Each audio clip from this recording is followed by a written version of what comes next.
Good evening. Thank you so much for choosing Mwangaza Prime News. My name is Kelvin Kariba and our sign language interpreter is Naomi Mathu. Welcome to our bulletin. And stakeholders in Meru County have expressed concern over the rising cases of sexual and gender-based violence (SGVV), calling for concerted efforts to curb the vice as the festive season approaches. Meru County Deputy Governor Linda Koome urged men to take a frontline role in safeguarding families and the community. She further appealed to parents and caregivers to heighten vigilance over their children during the holiday period. Na waomba sababu nyinyi Mungu amewapatia nguvu ndio muweze kushirikiana na wanawake katika jamii kuleta familia zetu kwa njia ambayo inavyopaswa. Watoto wetu wasichana, watoto wetu vijana wanaumia sana sababu ya sexual and gender-based violence. Ningewaomba tafadhali wale ambao wanafanya kudhulumu wasichana wetu ndio wanaume kidogo kabisa katika hii kaunti, lakini wanaume msiposhirikiana wataendelea kutuharibia jina ya Meru County. Kwa hivyo ningeomba mkiwa wanaume, mkiwa kanisa, mkiwa vijiji, mkiwa wazee wa Merega, shirikianeni na mseme hamutaharibiwa majina yenu tena mkiwa wanaume wa Meru County, na mseme ya kuwa hamutakubali wasichana wetu waendelee kudhulumiwa. Itakuwa ni vibaya sana wewe ukienda nyumbani uko na mtoto msichana, jioni upate mtoto wako amedhulumiwa kijinsia. Ukiwa mzazi upate bibi yako amedhulumiwa kijinsia na mwanaume mwenzako. Wewe jiweke kwa miguu na mikono na mwili ya mwanamke ambaye amedhulumiwa kijinsia. Mtu ambaye anasema afadhali nikufe badala ya kuishi sababu ya ile uchungu na emotional trauma, psychological torture ambayo anapitia. The Meru men, what wrong have our children done to you so that you follow them everywhere and defile them like they do not have a reason to live? What wrong have our women done such that they cannot enjoy their marriages? Because in the guise of culture, all manner of violence is meted unto them. It is a call that we change our ways. The churches also, let us not preach only salvation. Let us preach behavior change. And let us talk to our young people.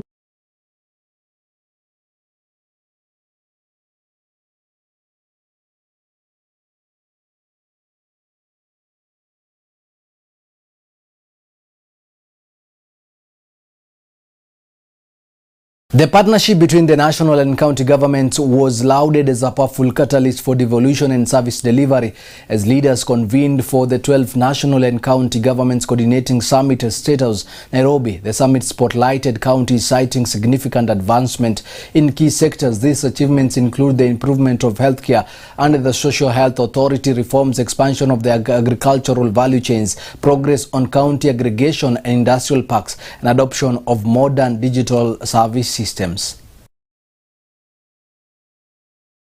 We have managed to structure a relationship that is going to support our health delivery outcomes with the government of the United States. And just to set the parameters correctly, the government of the United States is a solid partner of the government of Kenya. It is not a relationship that began recently. It is a relationship that has been built over time, a relationship that has been of mutual benefit to both the people of Kenya and the people of the United States. And when President Biden invited me 2 years ago for a state visit, the first after 18 years by an African head of state, it was a statement of confidence in the relationship between our two countries. When President Donald Trump invited me also alongside other colleagues from our region last week, we did agree between the two governments that much as we were going to sign one of the most consequential agreements on peace and security in our region, it was also necessary for us to further consolidate the relationship between the United States and Kenya by signing an agreement on matters health. That agreement was a request by the government of Kenya, because health is one of the big tickets that between the national government and the county governments we have been focusing on for the last 3 years. And it is because many families, many people in Kenya have suffered a great deal. Many people, in fact, estimates have put it at almost 1 million families every year sink into poverty and debt because of hospital bills. And therefore, it became a concern for us as citizenry in Kenya. It became a campaign matter for all parties in the last election. And we have robustly and aggressively undertaken far-reaching reforms in that sector.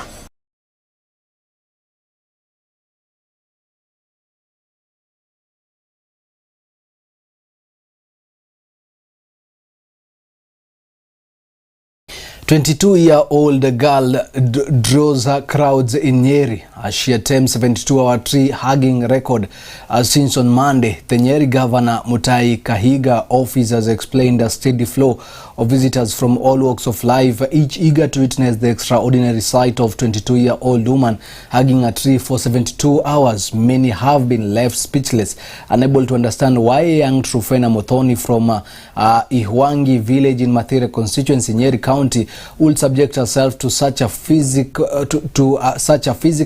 demanding challenge. Others have flocked to cheer her on, offer words of encouragement, or simply capture the rare moment in photographs. I am doing a groundbreaking 72 hours of environmental endurance. It's a non-stop tree hug to break my own world record. I am already a world record holder, so I set it for 48 hours, and I'm here to break my own world record. And this record was supposed to happen in Brazil during COP30, because indigenous forests and indigenous peoples was a center of COP30 climate talks. So this was a very good opportunity to represent indigenous people from Nyeri, from Kenya, and also in solidarity with Quilombolas, who are the guardian of the Amazon forests. But unfortunately, I didn't make it because of bureaucracy and because of unfair treatment from the Ministry of Environment. But I'm here to still do it because we have to do it for our people and for our planet. So it's during UNEA 7 and also towards youth summits in Nyeri. So the reason for doing this, one is because tree hugging is scientifically proven to be therapeutic. So when we have environmental degradation like floods and droughts, the victims have post-traumatic stress disorder. And I'm trying to tell people that we should come back to nature because we can only coexist with nature, and nature has healing. Also, it is to influence people to fall in love with nature, because I believe that, and we believe that conservation begins with love. Because we must nurture 1 million people who care before we plant 1 million trees. COP30 presented an opportunity for me to interact directly with people who make decisions about people in Yaku, the Yaku people, and also the indigenous people of Quilombolas. So it is because that's where COP30 was taking place, and it will give visibility for indigenous people from... It is not easy standing here for the last 24 hours. It's not going to be easy standing for 72 hours. But what this message, the message that we should get is that everything is possible if we remain focused. And I want to speak to the youth and tell them, she is only 22. Think about her. If she is going to live to 80, how many things will she do that will put her in all over the map of the world? So even yourself, whatever you are, please do what you are doing in the right way. Do it and focus, other than just, wasting time and lacking anything to do. Be creative like she is. In other words, find something that you are ready to die for. Because look at what is happening. I was here yesterday. She was rained on. She was here all night. There have been no blankets. She's been exposed to all vagaries of the weather, but there she is, still standing strong. I have talked to her, and she's still ready to move on. That is the kind of youth we want, and that is the youth of Nyeri. That is the spirit of the Nyeri woman. The National Environmental Complaints Committee has given a 2-month ultimatum to companies operating quarries in Kilifi County to ensure they comply with mining regulations. According to the committee's Chief Executive Director, Mary Njogu, they have received complaints from residents that the quarry operators are causing environmental pollution, affecting their health. Njogu stated that some companies lack necessary permits from the national government and Kilifi County government to conduct their business after visiting quarries in Jaribuni. Tumeona ya kwamba kuna athari nyingi za kelele na pia uchafuzi wa hewa, na tumezungumza na wenye kichimbo hiki na tumekubaliana kwamba ni sharti wafuate sheria, wapate license ambazo zinahitajika ili waweze kuendelea na kazi yao. Pia pale ambapo wamechimba na wamemaliza waweze kuziba mahali pale kwa kurudisha mchanga na pia kuweka fence ili pasiwe na shida kwamba watu wanaweza pata ajali mahali pale. Jambo lingine ambalo tumezungumza na tukakubaliana ni kwamba wataangalia mambo ya kelele na uchafuzi wa hewa, na tumekubaliana kufikia mwezi wa pili wawe wameanza kurekebisha mambo haya. Na tutazungukia zile zingine, na pia hii ni kueleza wawekezaji wengine ni vyema wahakikishe pia kama kuna stakabadhi zozote ambazo zinahitajika kwa upande wa kaunti wawe nazo ili wafanye kazi wakiwa na sheria zote zikiwa zimefuatiliwa.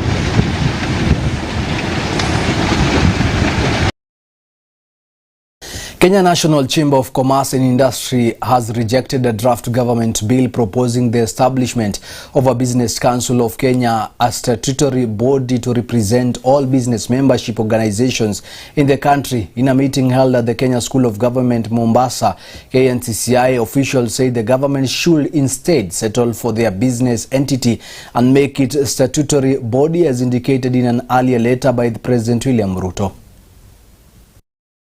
If a bill is brought to us, we are supposed to be involved right from the onset, and this is what we have. This is why you have rejected the bill and returned it back to sender. So we are asking the PS to allow us as the BMOs to have a discussion between ourselves and come up with a legal framework that will be able to undergo the public participation and probably have assent to the Parliament. This is what we are asking for. So today we came here to reject the bill that has been proposed, and we have given our statements and our memorandum. We have also shared it online to the PS's email, and we are therefore requesting all the other BMOs to stand with us so that we can have a structured approach on how we deal with matters to do business in Kenya. One thing you'll realize, we had checked on the timetable that the public participation was even done. It was even skewed, because you'll find that the whole coast region, we only had this happening in Mombasa, in as much as we are now devolved. So it takes a while. It takes people to come all the way from Lamu just to participate for this event. They had only had five stations to do this public. I'll share this timetable with you later. And being Nairobi being left out, that is also a question that we also need to be answered. Wametuweka kando, na hata tulikuja kugundua last week wakati wamechapisha ratiba ambayo ilikuwa ni ya kuja kupitisha huu mswada katika counties. Kwanza tunajiuliza ni kwa nini wanafanya kitu ambayo wanafanya kwa ugiza. Kwa sababu kama ni kitu ambayo inahusu private sector, lazima tuhusishwe kama wafanya biashara ambao ni wa kutoka mashinani mpaka juu. Ile wanaita Business Council of Kenya ni kitu ambayo wanasema itatengenezwa, alafu hata Attorney General atahusishwa, atakuwa member wa hiyo. Kama ni kweli ni statutory body, kwa nini wanahusisha hata Attorney General na watu wa serikali wakuwe members?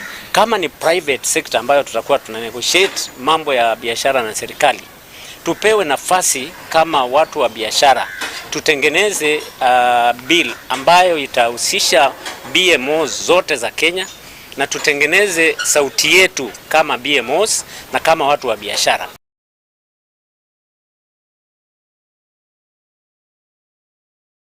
And from that story, we are taking a short commercial break, but we'll be right back with more stories in a moment.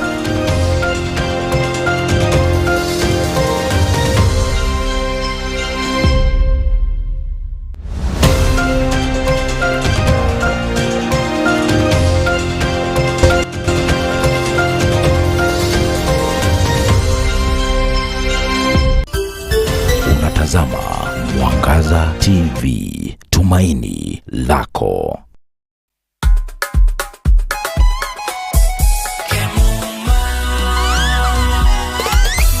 Ukitaka mali safi kuja Kemuma, CCTV utapata Kemuma, mulika mwizi electric fence utapata Kemuma, automatic gate utapata Kemuma, fire system, alarm system, fingerprint hapa, automatic gate, mali safi, kila kitu ya security ni Kemuma.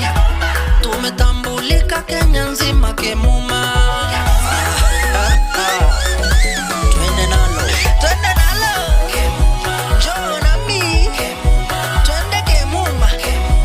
Vitu ni fresh mali yote fresh, hapana deal na mtumba, kila kitu ni fresh. Ukitaka mali safi, njoo na mi twende Kemuma Engineering System. Kwa security tuko fiti, hatuna competition, wanajua tuko fiti. Suka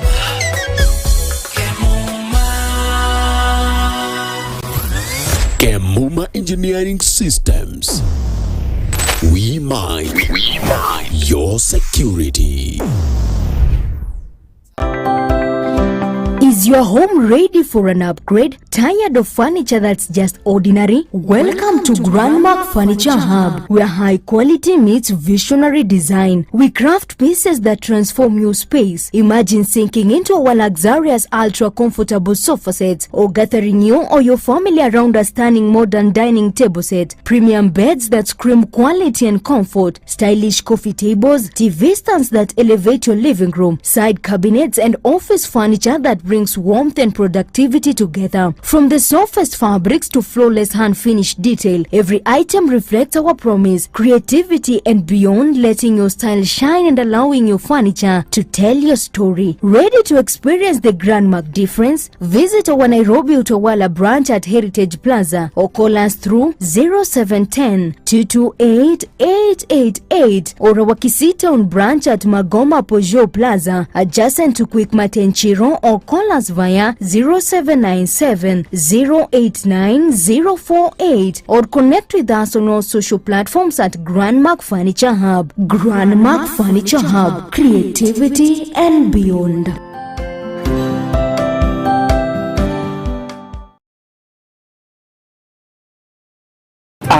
Kumbe hata unanipigia ushafika. Mko vipi? Tuko salama kabisa. Ndio mmeingia saa hizi? Funguo ziko. Una driving license?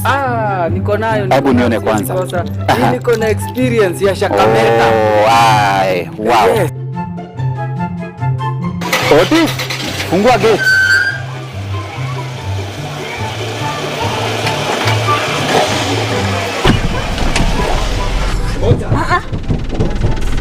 Shuka kwanza. Leta funguo. Kwani ulisoma wapi kuendesha gari? Umeniambia unajua kuendesha gari, aibu angalia vile ambavyo unatarisha maisha ya watumizi wengine wa barabara. Kwani wewe? Nasuliniambia unajua kuendesha gari. Wewe na shakameta mko hivi. Nini imefanyika? Hebu ingia, nataka nikupeleke Jewel Institute of Advanced Driving School. Utende ufanye refresh. Kusema kwamba ujikumbushe. Hebu ingia hapo hivyo twende. Excellence and quality driving school instructions is what Jewel Driving School offers. It gives you an experience like no other, accredited by NTSA. A driver's safety comes along with careful driving, bearing in mind other road users and pedestrians included. We offer theoretical driving classes, executive classes and refresher courses. We offer training on both manual and auto transmission vehicles, and our training are based on the new NTSA curriculum. We are located 5th floor, Jewel Complex, Ruesambu, next to TRM Thika Road. Come join us and experience a driver's confidence. Jewel Driving School. Drive with confidence.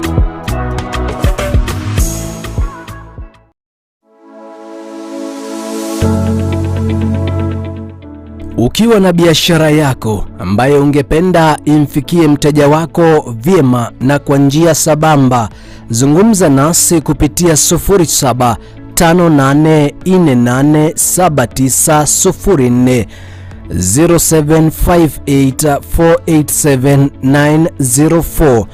Mwangaza TV ni tumaini la biashara yako.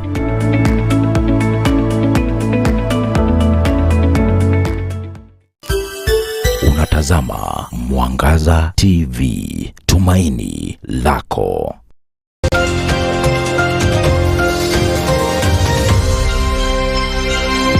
Plan of inter-county plans, I think very few which have been done in this country. Within the space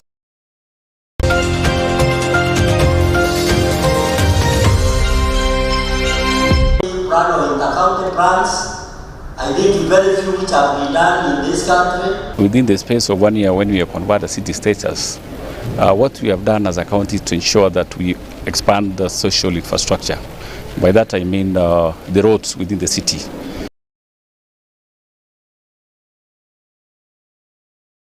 And we apologize for that technical hitch and welcome back to our bulletin. Governor Wavinya has stepped up efforts to tackle the growing solid waste challenge by increasing the hiring of cleaners and deploying modern waste management equipment across the county.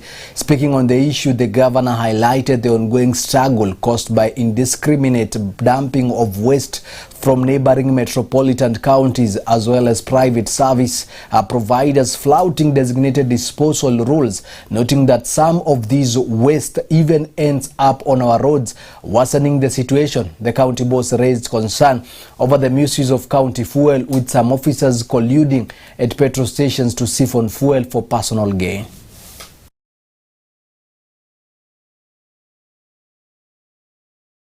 Privatization of waste management will inject efficiency and release government resources and attention to other functions.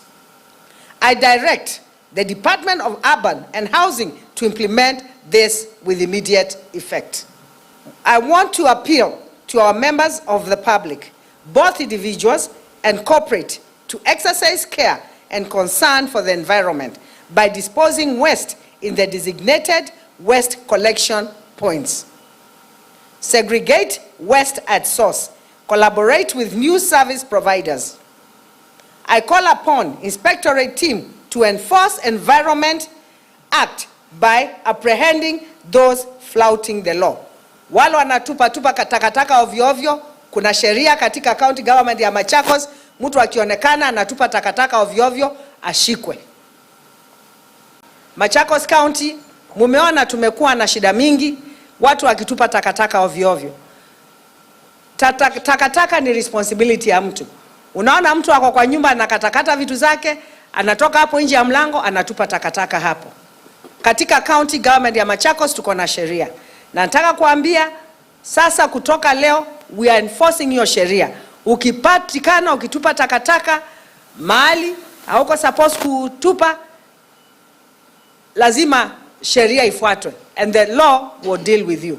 Kwa hivyo maneno ya takataka tuangalie. Ni lazima kila mtu kwa duka yake, kwa nyumba yake akuwe na bin ya kuweka takataka. Wakiweka takataka hapo, kuna mahali tuna kama county tunasema hiyo takataka iende iwekwe. Lakini kuna watu hizi county surrounding, ukienda huko, ukienda kama Joska, takataka inaletwa kutoka county ingine na malori wanakuja kumwaga takataka Joska. Nimesema kutoka leo hizo lori zishikwe. Yule atapatikana katika county government ya Machakos akitupa takataka ovyo ovyo, malori yao ishikwe na itupwe ndani. Na kuna wengine hata wafanyikazi wangu wameweka hizo dumping sites kama collection points ya kuokota pesa. Kwa hivyo wale wamezoea tabia ya kwenda kumbani dumping sites za Machakos County, ama kutengeneza zingine zao ndio waweze kuokota pesa, wajua wakati wao umefanya nini, umeisha.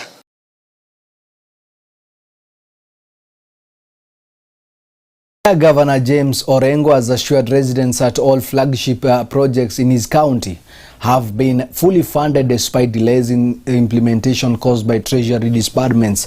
Speaking after delivering his annual State of the County address, Orengo acknowledged public concern over stall works but emphasized that appropriations had already been made by the county assembly for projects including ring roads and hospitals in Yala, Bandege and other areas.